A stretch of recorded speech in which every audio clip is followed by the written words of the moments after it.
Looks like, mate, we are officially live. You are Boom! live. Just like that. Check it out. Live. The Global Company Culture Association coming to you live from both parts of the globe, from top of the planet to the bottom of the planet, all around the planet, from down under to up over. We are here. We are live. Yeah. So let's do a quick introduction. You want to do that? Yeah, absolutely. So go ahead, Mr. Clare. No. I was gonna just say welcome, His Royal Highness Dr. Darren Martin. What is your PhD actually in? It's in Clarisms. No, it's just a joke. It's in psychology. That would be the most impressive PhD I've ever seen. Psychology. Yeah. Well, it probably helps working with me. Yeah. Yeah. Well, we'll leave the big intro till last, but certainly Dave Clare, CEO and founder of Circle Leadership, the very first appointed ambassador of the Global Company Culture Association, an honor and a badge that I wear very proudly. Actually, I'd rather start with actually proud dad of 3 amazing human beings who are going to change this world in their own way and shape, and husband of the year for 13 out of 14 years in a row. And really someone who's absolutely passionate about creating an evolution at work. And it was a privilege to be reached out to by the man himself, Dr. Darren Martin, to discuss about being on the podcast way back in the day, and to be then build a dialogue and a brotherhood now, to me, that and a shared cause and calling of this movement about creating an evolution at work. So it's really, really awesome to be a part of this. And thanks to Dr. Darren Martin, who allowed him to introduce himself after that little build-up I gave you. Awesome. So, yeah, Darren Martin. I am the father, also proud father of 3. I am the husband of a wonderful woman. We have been married 5 years, second marriage on my end. Ph.D. in psychology. I've run my own business for multiple years. I'm the CEO and founder of a group called the Tenzing Group, which is a consulting group. And then also DarrenMartin.com, where I write business books and do speaking, keynote speaking for a wide range of companies, Fortune 500 mainly, 100 in some cases. And, whoa, got choked up there. The founder and current CEO of Global Company Culture Association, which, Dave, you recall, started in a chair, much like I'm sitting in right now in my when we lived over in the condo. I was sitting in my little sitting place in the morning. It's 4 o'clock in the morning. I've been passionate about company culture for as long as I can remember, as I know, Dave, you have been and are. I mean, when you get right down to it, the state of affairs is ridiculous about what passes for work, and people are spending so much time there. They're going in, they're miserable. You know, only 15% of people say they like their job or enjoy their job. So it's something I'm passionate about. But I was sitting there and I thought, man, there's got to be some kind of a group or gathering place for everybody who's passionate about this, because I know so many people who are. And lo and behold, there was not one.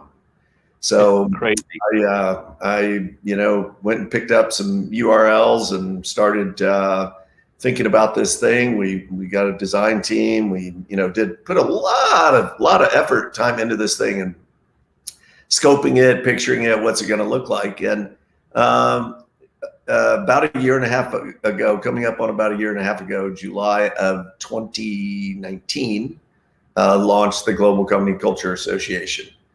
And, kind of the history on that it was in my brain, people are going to flock to it. They're going to just show up. You build it, they will come. And it happened a little bit, but not on the scale that I was really wanting it to happen. So you came on board. We kind of, tried to crack this nut, including we at some point just made it free because we didn't want, price point or anything like that to be a barrier to entry, because we were trying to build this worldwide dialogue. And we had people join from all over the world and different, occupations, so forth, but people who are passionate about culture. And then COVID hit, and so kind of all bets are off, because we were having to focus so much. You and I were on our own, businesses and just kind of surviving through that time. But we got back on the phone recently and said, dude, it is time. I mean, if the world wasn't ready for it a year and a half ago, they certainly are now, because one of the things that has been tested is this whole idea of how we think about work. Yeah. COVID has a way of kind of, giving us a wake up call. So here we are, and we've been planning. We've had 5-6 phone calls. Yeah, but this is week number 6. Yeah. So we decided to take this live, and people will either see it live or they'll come back and watch it, or we'll just have the call that we normally have every week. But we're really wanting to broaden the net and get ideas from people about how do we do really a relaunch on this and get the momentum that this movement actually deserves. We called it an evolution. It's really these days becoming a little more of a revolution, because the overhaul is just that necessary, for companies. And that's there we sit. Yeah, I really think it's a fascinating time. Like whilst we had to go back and support our clients and through our own businesses during the pandemic. What were the things that most clients that we were serving were struggling with? Apart from get everyone working from home, but you think this remote working, the what we would now call distributed working, at least, and how do we maintain a culture when everyone's all over the place?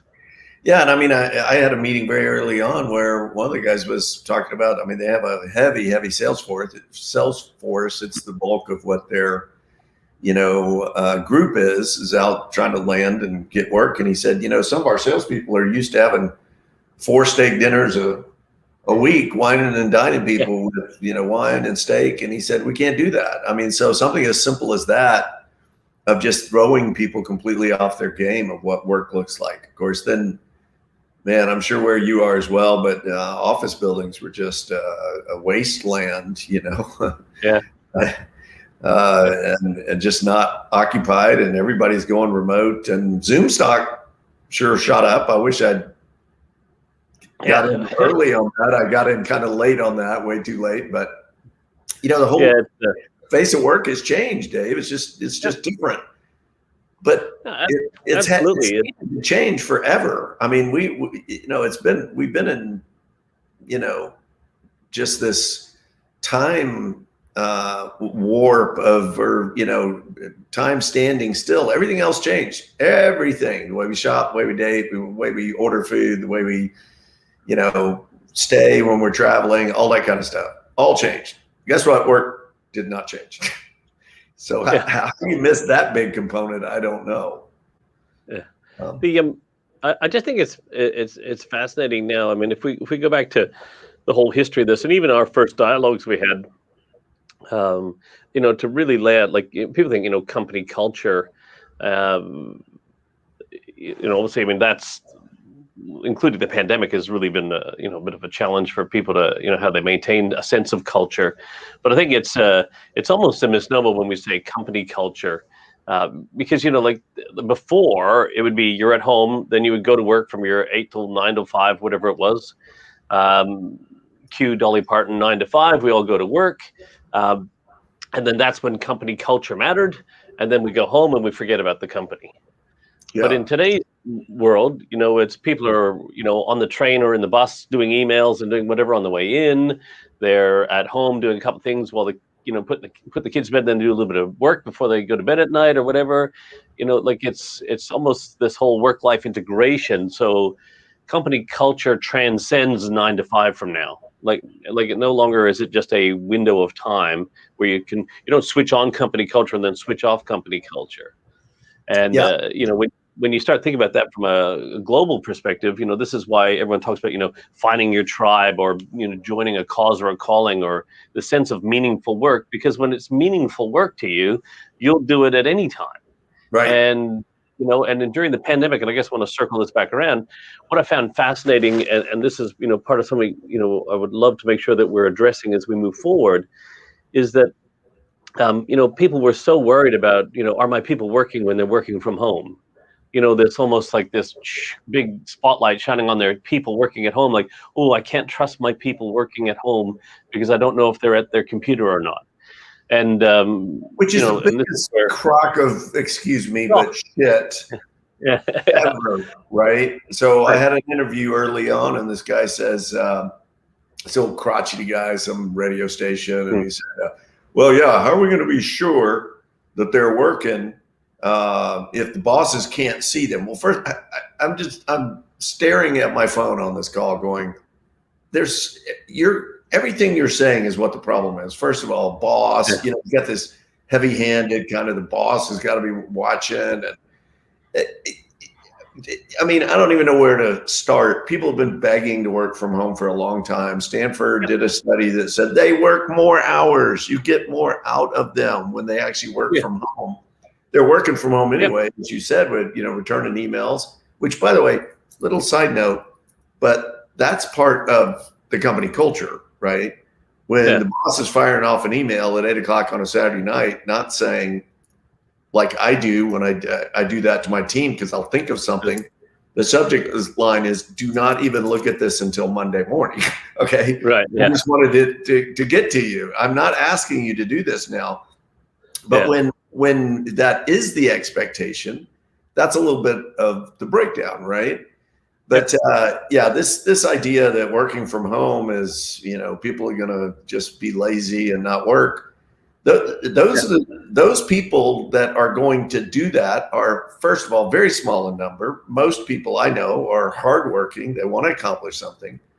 And those people are the same ones showing up at the office and not doing anything anyway. So location doesn't breed that. It's a lack of passion about what's going on. It's a lack of vision for what the company's trying to accomplish. If people aren't engaged, it's not because they're not in the physical office.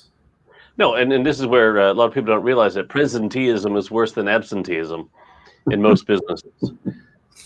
Well, like, it's a fascinating thing. Like, and this is my point. Like, you didn't know they were working when they were at work. You just knew they were at work. And part of this whole cultural thing is we need to shift this mindset from when people punch in and out to how much they're punching out.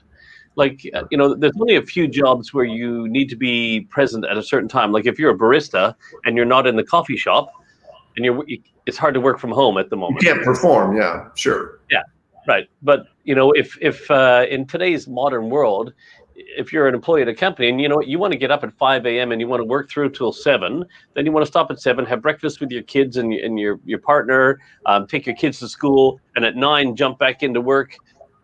Work through till 12, have a bite to eat, work from 1 till 3, go pick your kids up, do some stuff like that, have a dinner with the family. Then after the kids go to bed, you want to work another couple hours. Who cares? Yeah, who cares? I tell people, as long as you're punching out the objectives and you're achieving the goals of your organization that that are entrusted upon you to be working towards. Right. Let's be more focus on the productivity and the outputs. Rather than the inputs. And this whole thing, let's say, this punching in and out is such an antiquated theory. Only matters when you actually have a direct customer-facing job and you need to be present. Well, punching in and out. Look, farmers didn't punch in and out. They got up for, depending on what time of year it was, whenever they needed to get up to take care of what, and then they went to bed when they were done with whatever they were doing. Once you go into factories, now you've got shifts. You got to make sure the equipment is staffed. That's where the punch clock came in, right? And then you're paying people by the hour, not by the outcomes. And so, you can't clock in more than 5 minutes early, and you have to clock out within, 5 minutes of your shift. I mean, just all this stuff got started. And somehow we decided that people who were great employees were the ones that showed up first thing in the morning and left the last thing at night, right? That's just nonsense. Badge of honor, the hero badge for being the hardest worker, the busiest worker. I mean, how many managers have you known, Dave, who watch the door? They absolutely watch the door. Yep. for who's coming, who's leaving. I had a gal. It made more sense for her to be there. She's social media. That's what she did for this company. Yep. Makes more. The hours are 8:30 to 5:30, and this guy was like brutal about it. Right, you got to be here by 8:30 and stay till 5:30. So she lived far away. She wanted to commute in, come early. So she wanted to get there at 7 and leave at 4. Well, you can come in at 7 if you want, but you can't leave at 4. You got to stay till, and there was no. Yeah. You're allowed to come work extra hours, but you're not allowed to leave earlier. Yeah. I mean, that just to me is the sign of a doofus of a leader, right? Somebody who just absolutely does not get it. But people are worried. Hey, tell me if this is not the case. People are worried if you let the, quote, monkeys run the zoo, they'll go amok, right? And it would just be chaos. The old Bill Murray line in Stripes, whatever that was, dogs and cats sleeping together. It's just it's gone crazy. The world's gone crazy. But I feel like a lot of managers or people feel like that's, whoa, if we give them an inch, they're going to take a mile. And so we just default to these rules that are, beyond silly in today's world. Yeah. Well, I was talking to this, one of my clients down here. They're a HR company we call Big H Little R, which is resources for humans, not humans as a resource. Yeah. All right. Yeah. And we're talking about this, and you were mentioning some of the numbers earlier about the 15%. Well, the reason why people are worried about that, or like business, let's call them managers, because I think there's more managers than there are leaders in the world today. Most of what we call leadership is modern management right now. We're too interested in the science than we are in the art. But what we're talking about is the fact that in the absence of an engaging sense of purpose, a empowering set of values, and an inspiring vision of the world, and so where they get all this meaningful work from, in the absence of all that, they'll take as much money from you as they can get. And this is where managers think, oh, people just want all this money, and they just keep coming in. They just take, give them an inch, they'll take a mile. Well, they want to be paid for their unhappiness. Yeah.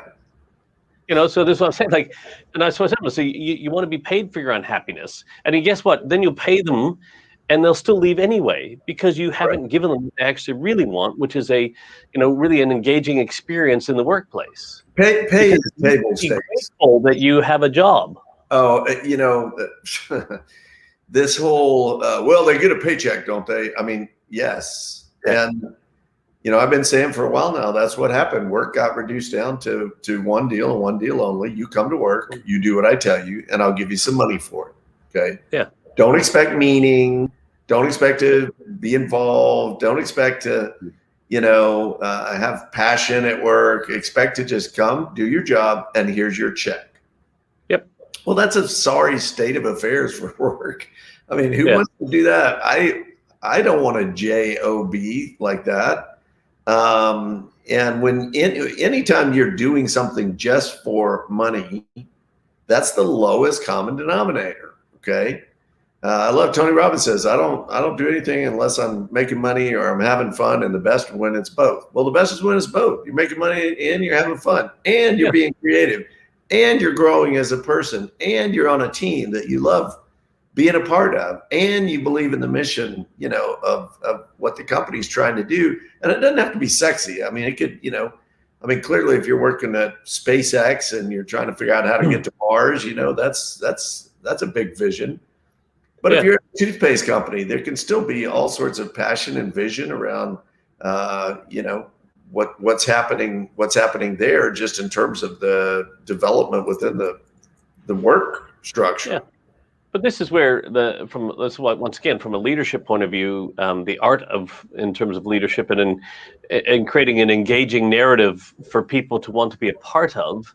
And I think, as we look forward for the Global Company Culture Association and helping organizations, we need to help them create a better narrative, because this was a classic example for me way back in early 2000s, F&P Manufacturing in Elliston, Ontario, Canada. And they're a metal stamping company, and did all the parts for Honda and all that, all the suspension and for the Honda Civic and the Honda Odyssey at the time. And so you're in there. We're working with the guys there, and I'm talking to one of the guys who was just working on the stamping machine, and he's just running the machine, and the parts come out one end and filters some one way, and he filters others the other way. And it's like, so talk to me about your job. And he's saying, oh yeah, well, I got to make sure that these parts that meet the quality, the quality standards go to the customer, and the ones that don't go over here. And he said, that's my job. I just all day long. I'm like, wow. And I said, so what's the purpose of this job? He goes, well, if the client gets the parts that are wrong, we could lose a lot of money, and we have to do rework. And I said, oh, really? What if one of those parts actually gets on a vehicle? He's like, oh, never thought about that. I said, well, and at the time, please don't hold it against me, man, I was driving a minivan. That's when my kids were younger. So I'm driving a minivan, and I said, well, you know what? I take my most important possessions of my life. My kids are my possessions, but the most important things to me in my life, and I put them in this minivan without an ounce of thought to whether you did your job right or not. Yeah. And driving in Canada, of course, you can imagine in some of the wintry conditions in other parts of the United States where you're located, that you get a bit of snow on the road and things like that. If there's a slight fault in that part, it could cause a catastrophe. Yeah. And when I'm sharing this with him, he's like, oh, crap. I said, so really what your role is about keeping my family safe on the road. And this whole mindset just shifted from a guy who used to shift parts and quality measures, and because management says science, do this, rework. Client leadership says you're protecting families on the road. So contrast that. By the way, I had a Honda Odyssey. After a 6-month being on the waiting list, they called up and said, hey, we have the van for you. And I said, okay, well, let's talk price. They're like, oh no, dude, this was when it first came out. They're like, there's no bargaining on this. You want it, you come stroke the check, or you don't want it, because these are in such high demand. Great, deal changing vehicle. But I've been on a Joe Rogan for some reason binge, and he does these 2-hour podcasts. I binged the 2 episodes with Mike Tyson, which was fascinating. Who knew that guy's as incredibly smart as he is? But I first started watching Elon Musk because I was fascinated and just really intrigued. And he's talking about the Tesla. And Elon, of course, Joe said, well, you're an alien. And Elon said, in his flat, maybe so. It's just like, but he was talking about the Tesla. And he said, cannot confirm nor deny. He said, basically, that what I want to do is I want to make things that people really enjoy owning, that they really want to own. So his team comes to him and says, hey, we want to make the Tesla be able to dance, to a symphony. And he's like, okay. So they programmed it, not on the road, obviously. Yeah. When the car's stationary and it's in park or whatever, the thing, whatever model it is, it can actually do this, dance to music. And all the lights will go on and off, and Yeah. So he's trying to create things that bring joy into people's life. Now it's still a car, right? Yeah. Honda Odyssey is a car. Yep. And I'm sure that Honda, is a fantastic company, has a mission to make it easier to drive, make it safer. But who would have thought about, hey, but make it fun, make it something you want. Now, the beauty of that is, and I'm doing a little Tesla commercial right now, but the beauty of that is, like, their auto adjustment for ice that you were talking about is sick. Their processing is making 1,000 decisions a second. So when you go over that little patch of ice and you're having to self-correct to, ooh, what do I do? That thing is like, boom. And he said, in fact, it's so fast that it's actually slow. That in real time, it's like on, it's just like on this slow time, because it's just so fast at it that it feels like it's happening really slowly. Wow. So you ever have that in life when you're something made, and then you're just like, everything, like time and motion just slows down, and you're like, no. Yeah. I heard about a lady recently that fell off a 3-story building, and she said she saw everything on the way down. It was time stood still while she's falling. You'd think that would go pretty darn quick. Man, I agree. Like when I had my motorcycle accident, like I remember it vividly, and it was just like everything was happening in slow motion, and I'm just like, Mhm. oh my God, what is happening? Yeah. That's such a weird experience. So, Yeah, but it is about the products we make. It yeah, is about the work we do, and it is about the value there of how is this helping people? I talked to a yeah. guy recently. He's a entrepreneur, and he's started a bunch of companies, manufacturing mainly, it seems like. And he said, Darren, it's the 3 Ps: your people, the planet. What kind of impact are you Mm. having on the world? And then Yep. last is profits. But Dave, you know as well as I do that if you do the first two, the Yeah, third one's going to take care of itself, right? If you're taking care of your absolutely. people and you're taking care of the planet, the profits are going to take care of themselves, because that's, companies who put people first, Patagonia, Southwest, et cetera, et cetera, et cetera. That's their experience, is take care of your people, as Herb Keller said, and your Mhm. people will take care of the company. Yep. And I my just want phone. to touch on that though, because this is really important.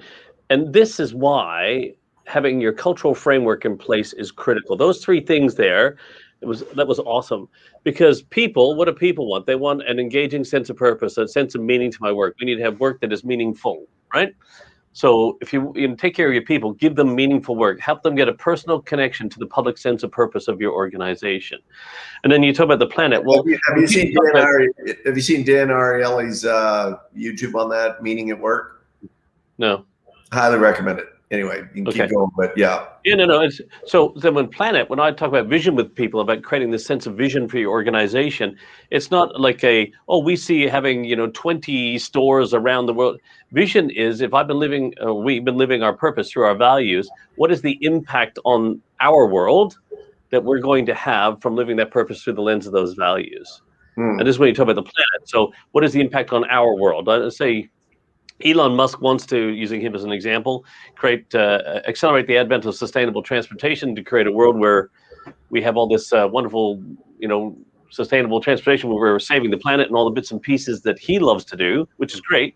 But some people are like, I don't want to change the whole world. I said, well, just focus on changing your world, and that impact will then ripple affect the world.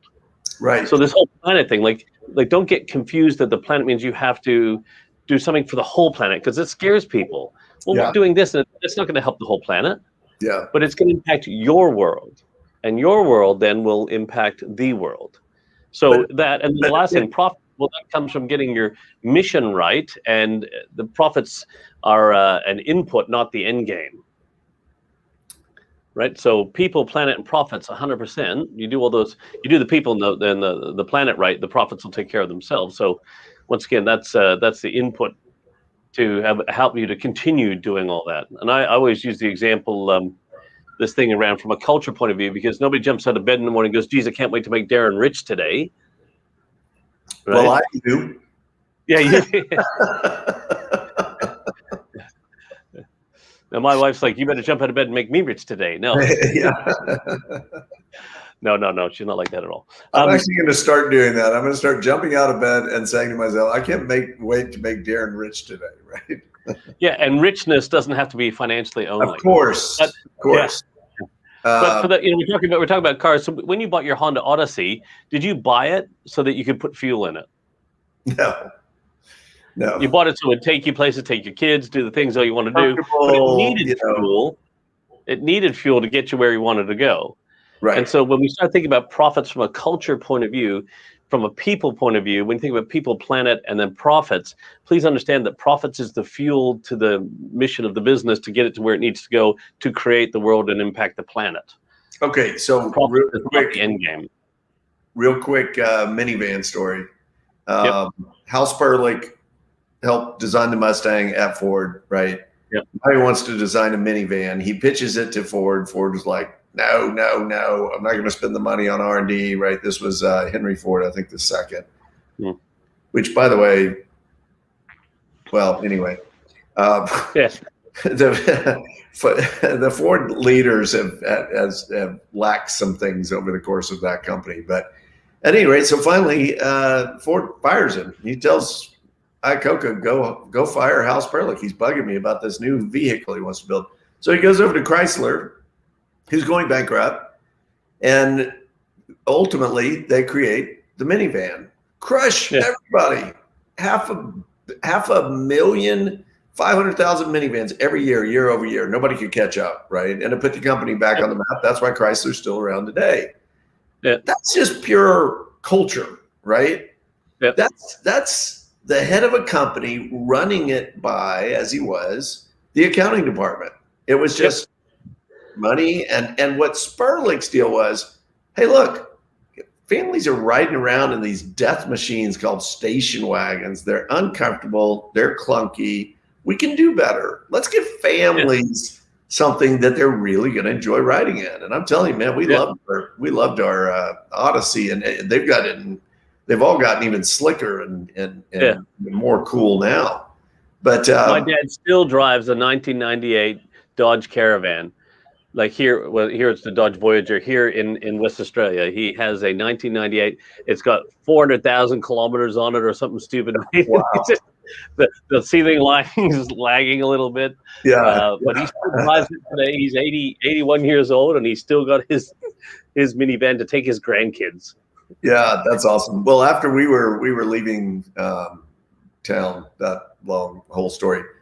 But we had sold our cars. We didn't have a vehicle. And then we ended up back in Dallas, and we weren't uptown, downtown like we were. We were more up in a kind of a neighborhood. So we had to get a car.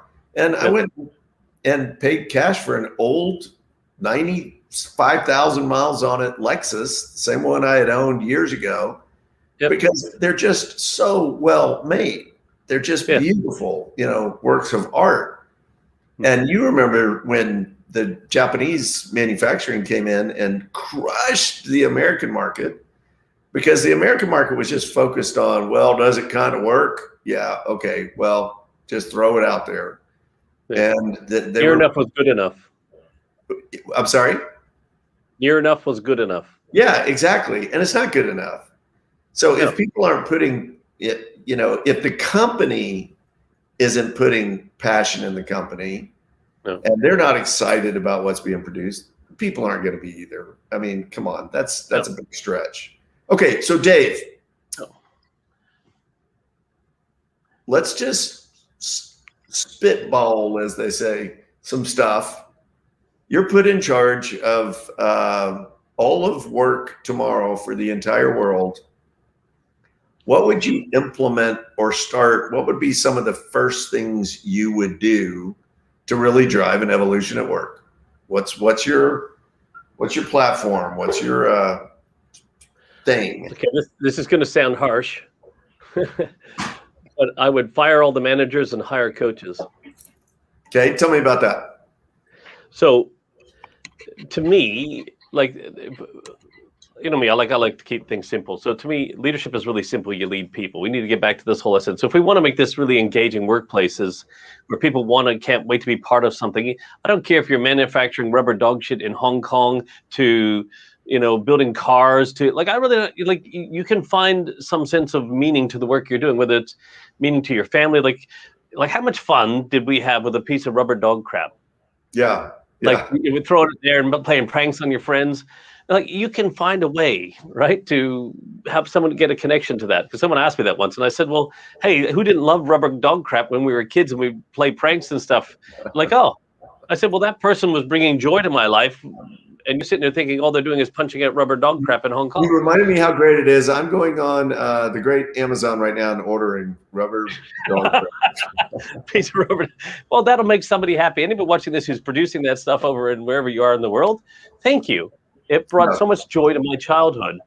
Okay. So back.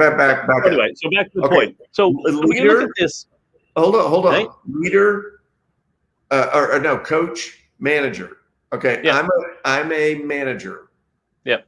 Describe a manager. What do they do? What do they care about? Managers care about resources. They care about science, numbers, all the stuff we were talking about before, productivity. all the metrics of the business, which I'm not saying aren't important, but we've gone too far that way and we're focused too much on that, and we're treating humans as a resource, as an expendable commodity, a means to an end. So when I look at managers that go, well, hang on, I've got this many people, I've got this much work to do, and how do I make sure these people are doing that much work so we can produce the maximum output and efficiencies and in all some this cases, do you think, because I know a lot of managers that I wish were more focused on the business from a, pragmatic standpoint, but do you know some managers who spend a lot of their time CYA, just cover their rear? Yeah, 100%. Because they don't. Managers that see themselves as kind of a watchdog. That's why they're in the position. Keep people in line. Make sure people are doing what they're supposed to be doing. Yeah, well, they're keeping them in line. They're not helping them evolve or grow, whichever way you want to look at that. And so, conceptually, this whole part that I want to talk about is around this. Is why, and I'm not saying like get rid of those people, or help those managers become more coaching than managing, or balance it out a little bit. When I say like harshly, like just get rid of all managers and bring in coaches. If you look at those, all that they're doing, they cover your ass. Why have we got so much like this? You go back to the stats. What's workplace harassment like? What's bullying like? What's depression, anxiety, all this stuff coming from the workplace? We spend half our waking hours in the workplace, and all forgetting employee disengagement rates. We've also got all that other stuff going on, right? So yeah. Jonathan Saxby just joined in and he said employers are treating employees as a resource rather than people, keeping them in line. Yeah, 100%, Jonathan. And this is what we're talking about here. And this, to me, why I said if we bring in coaches, the reason I say this, if we go back hold on, just to Jonathan's comment, and we called them assets, headcount. Oh yeah, don't get me started on that. Show me where they are on your balance sheet. Is dehumanizing. It's not people. It's that they're an asset, or head count. I love that one. Versus this is our team. These are our team members. I don't even like the bosses and employees and all that just BS. That come on, let's be done with it. We need an entire new language. Which, by the way, is one of the things. If I were culture czar or god of all work, which I just assigned to you for the Globe, because it's a big responsibility, Dave. That's certainly one of the things I would change. Is I would completely redo the dictionary on the way we talk about work. Okay. So if you let me finish, I'll tell you that I'm right there with you. So what's a coach? Describe a coach to me. What's a coach like? Okay. Well, so firstly, I'm right there with you because I want to circle around on this one first. So it all starts with what leadership is all about, right? So leadership to me is all about helping other people become the best version of themselves so they can do their life's best work while they're in your care and beyond. And that means I care about my people as human beings first, employees second. All right. And that my job is to help you become the best version of yourself to do your life's best work while you're in my care. Then that takes a coach. Okay. Language-wise, none of my clients are actually allowed to use the word staff. I heard you use it earlier. Who are the staff in an organization? Who are the staff? Now, forget in an organization. When you go back to the definition of staff, who are they? They're the servants, the maids, the butlers. Yeah. So if anyone's the staff in any organization, it should be the leaders who are the staff because they're there to serve their team, right? 100%. So if you look at the words like staff, except for when you're at my company, which I want, everybody serving me. Right. Yeah. So one of my clients, he's a real big fan of Jim Collins's work. The whole good to great. Yeah. Right? And I'll bring this around. This is why coaching is important. So I'm going to hit you with this Clare. My book, The Company of Owners, has been called Best Book Since Good to Great. Just by the way. Okay. Hold on. Oh, here comes. Just happen to have one right here. My product placement. We're going into the 5th printing. We made some changes. It's going to be cool. Okay. Anyway, so if we believe Jim Collins and or Dr. Darren Martin about this, what does it actually take to take a company from good to great? What does it take? What's the one thing we need to do to take our company from good to great? What do we need to do? The one thing? Yeah. If you want to take your company from good to great, there's one key thing we have to do. You have to have the right culture. Right. So we have to take our people from good to great. Yeah. Okay. Yes. So here's why coaching is so important. Clare is about to drop the mic and walk off here in a second. Okay. Is you can't boss somebody into greatness. No, ever. No, but you can coach them into greatness. So and this is why we need coaches, not bosses. Okay, so my version of that, Dave, and I always love the synergy between us, but I have been saying when I speak and, do all that stuff, look, there are 3 things that everybody that works at your company wants, whether they say it or not. They want to be going, okay? They want to be growing, and they want to be glowing. They want to be going somewhere. What's my path? What's my career? How is working here going to level me up? What are my opportunities? All of that. But they don't just want career advancement, right? They want to be growing. They want to be better. If you were to go around and ask your people, as a result of working at this company, okay, just that, nothing else in your life, are you a better person? Are you, do you feel like you see the world differently in a really good way? Do you feel like you've, developed your skills as a part? Why are we not having Mandarin lessons over lunch for people who want to learn Mandarin? Doesn't have anything to do with what we're doing as a company, but, are you leveling people up personally? Okay, because when you do that, then you get their best, and then they got to be glowing. If people are not joyful being at work, there's a problem. Yeah. But and I say this, people they crawl in on a Monday morning and they dance out on a Friday afternoon. TGIF, right? Yeah. TGIM. Here's the problem. Yeah. What do you think about the 4-day work week instead of this 5 on, 7, 2 off?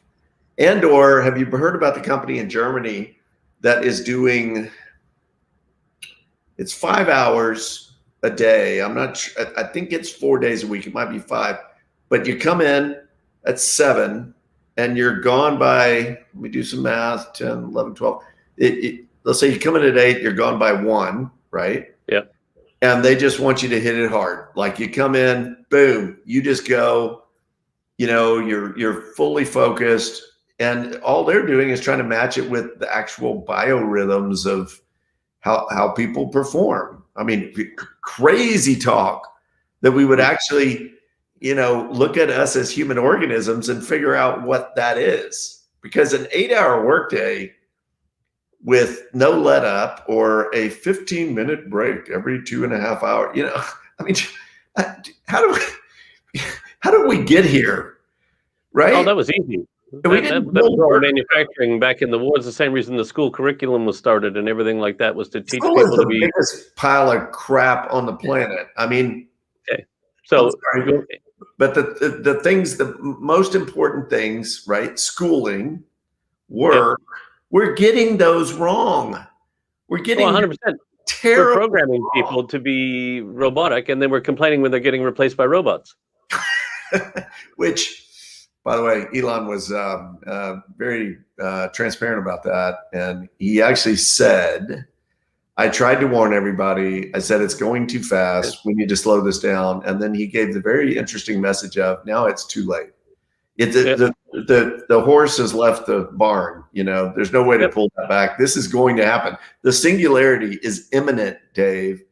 And what's going to happen if, let's say, the robots or the artificial intelligence, which is now lapping us, right? Yeah. Looks and goes, what's this miserable, horrible lot? Why do we need them around, right? Versus if we really make some shifts and we're a joyful, vibrant, beautiful society that really is giving back and really does care about, taking care of our stuff and what we've been gifted with, then I think that creates a different scenario. So if we need to drive an evolution at work for no other reason, make people happy, but also so the robots don't kill us, Dave. That's kind of tongue in cheek, but actually not. Yeah, but my take on technology in the workplace What is your take? Hold on. That sounded like a setup. Okay. What is your we take? had this at the meeting a couple of our meetings ago. I talked to Dave, you about like technology. you say so many just, incredible things that they get muddled up there. I can't keep up with them all. Too much to absorb. Once again, was the difference between Iron Man and Terminator. Oh, yeah. Yeah. Yeah. So what's the difference between Iron Man and Terminator? You told me this. Hold on. Yep. Hold on. I've got it.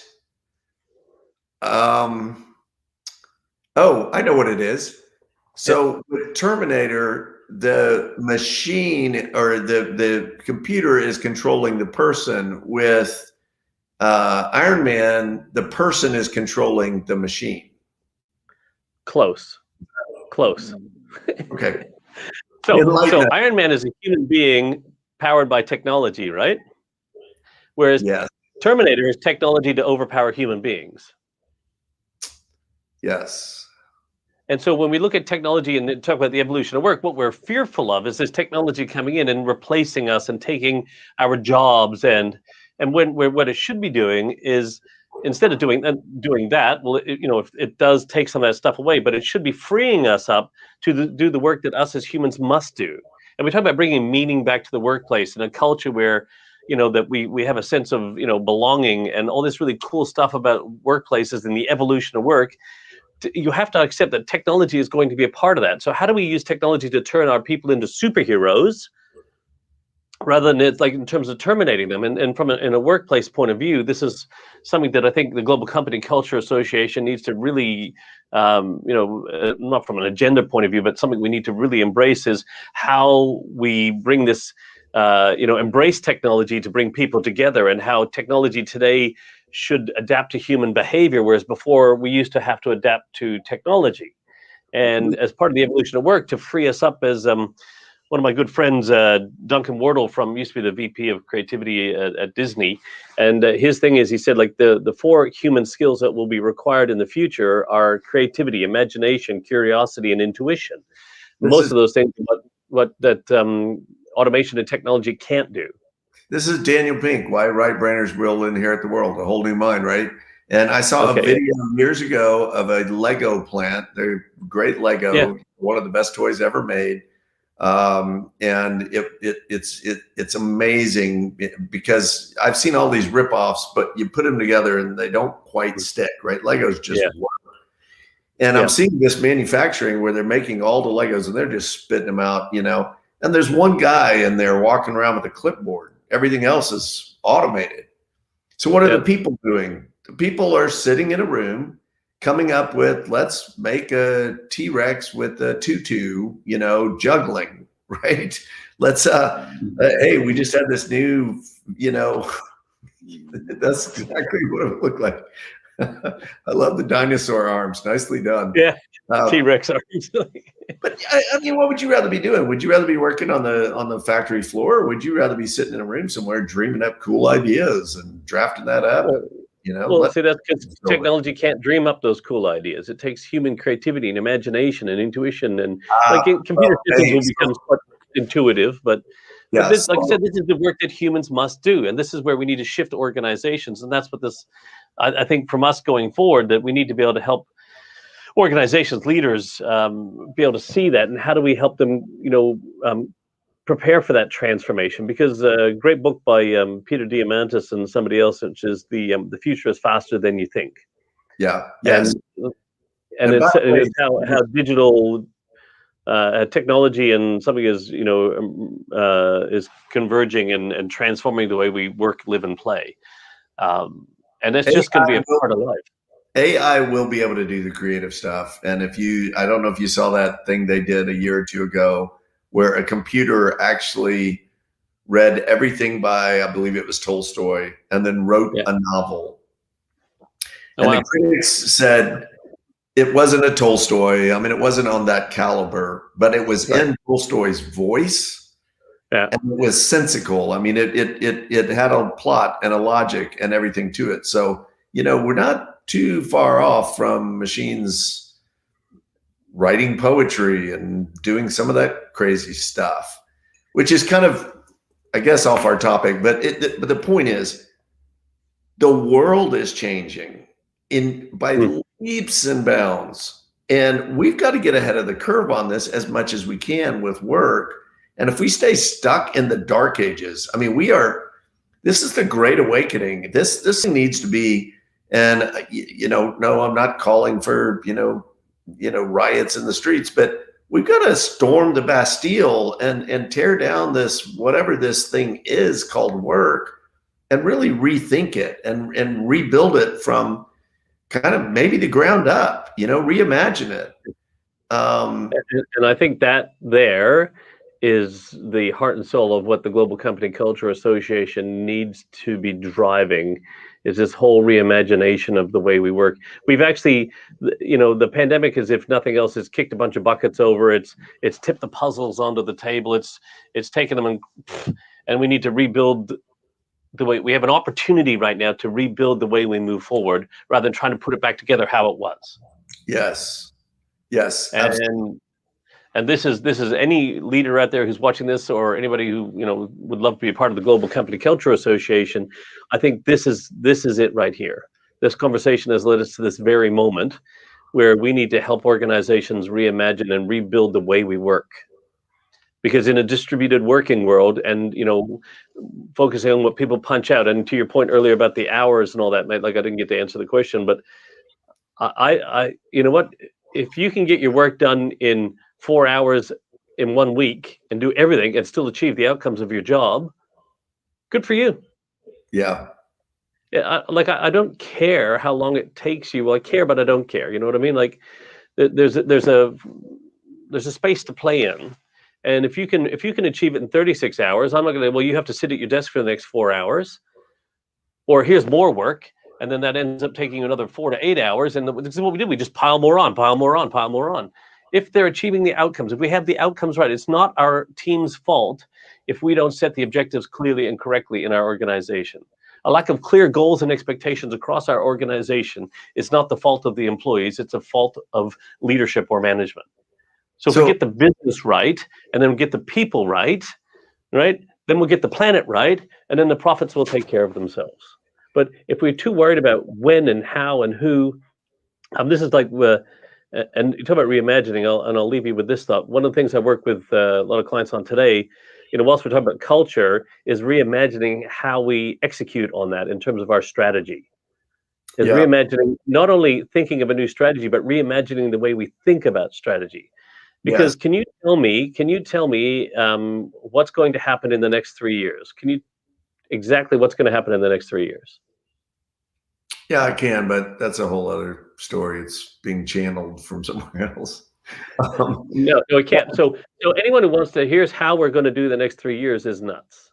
Yeah. So what I do is, but if we work at what our mission of our business is and who we need to become, and we can go, I can tell you what it's going to be if we don't do something.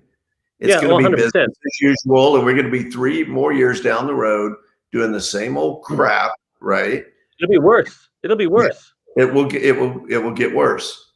Yeah, because people have had and this is a really important point here with this culture. Have you ever, you're driving your car around, but then you go and sit in your brand new Honda Odyssey, and you go and you sit in that, and then you get back to your old car, and you go, oh, I didn't hear that sound before, and it didn't, because it just doesn't feel as, there was nothing wrong with it before, and it was nothing right with it. But you get into this new car, you just sit and take it for a test drive, then you come back into yours, and your old car has got all these problems you didn't realize it had. And so it's actually going to be worse, because now we've had a taste of distributed working and being able to do the stuff. And then we're going, nope, not allowed to do that anymore. We're back to work. And it's actually going to get worse, because people got a taste of what it could look like. Yeah, they're not going to go back. No, they don't want it. They'll go find somebody that will. I have a guy I met in an airport said that he started asking people, what do you want? If money were no object, forget work, forget all that stuff. What do you want?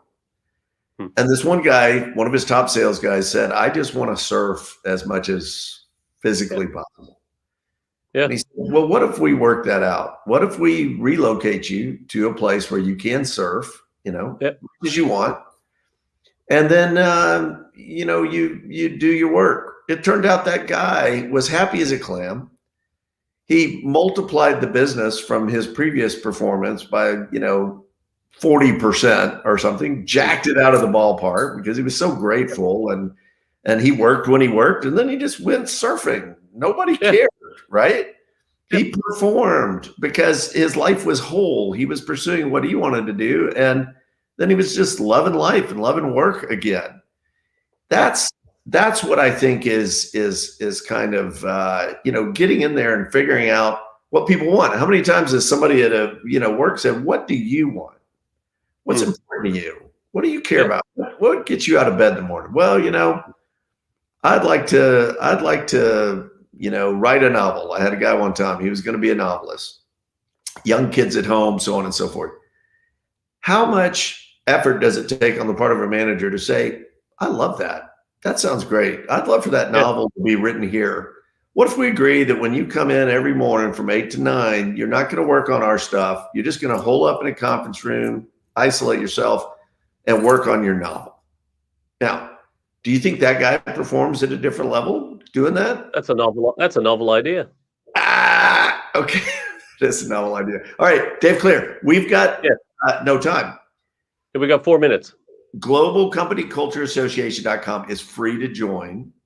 Yep. We're ramping these things back up. Right now, we've got some great interviews on there. We've got, all sorts of resources and stuff that's going to be expanding and growing. But really, the main thing that we need people who are passionate about this. We need people to get involved in the conversation. This isn't about books and stuff and things. It's about ideas, and it's about really driving this evolution at work. All great movements start with, some sort of unsettledness. Yep. And there are a lot of unsettled people out there, and we want to help channel that into something meaningful and something that really is going to make the world of work a better place for so many people. Make the world a better place. We need to quit bifurcating work and life and work-life balance and all that. I mean, this is one big happy show, and if what you're doing for a job is not rewarding, I say in Company of Owners, fire your employees. You don't want employees, you want people who act like owners. The next book's going to come out, it's called Act Like an Owner, and I'm going to say, quit your job. Why are you working at a job? You want something with passion and meaning. So that's what we're about, and I'm excited to be on this journey with you, Dave. And we're opening up the floodgates of information. We want to hear from people. We want people to come join us, but we can't do this, Dave. You and I cannot do this. We can't do it by ourselves, right? Yeah, we can do this. We just can't do it by ourselves. Yes. Yeah. Good point. Like that clarification.